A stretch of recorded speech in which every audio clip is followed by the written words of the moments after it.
আমাদের সনাতন ধর্মের মূল কি? মূল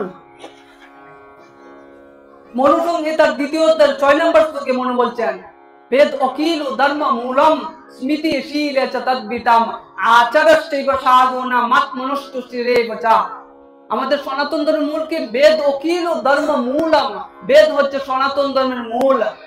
আচ্ছা, আমরা তুলসী গাছ থেকে তুলসী চয়ন করি না?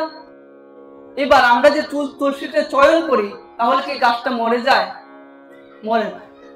একটা যদি ডাল ভাঙা হয় মরে যায়? মরবে না।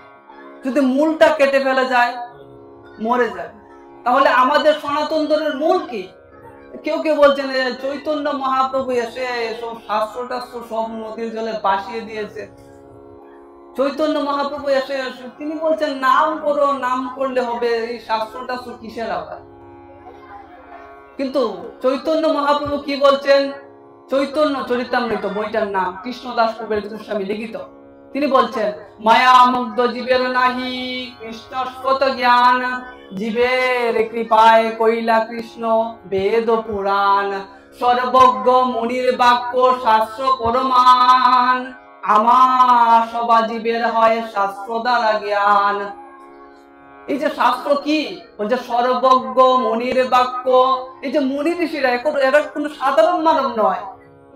সর্বজ্ঞ মুনির বাক্য শাস্ত্র প্রমাণ, আমার সবা জীবের হয় শাস্ত্র দ্বারা জ্ঞান।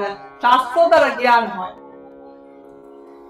এই কারণে বলছে কলিযুগে কে বলছে নিরাচারে শ্রুতি পদ্ধতি, যে বেদকে ছেড়ে দেবে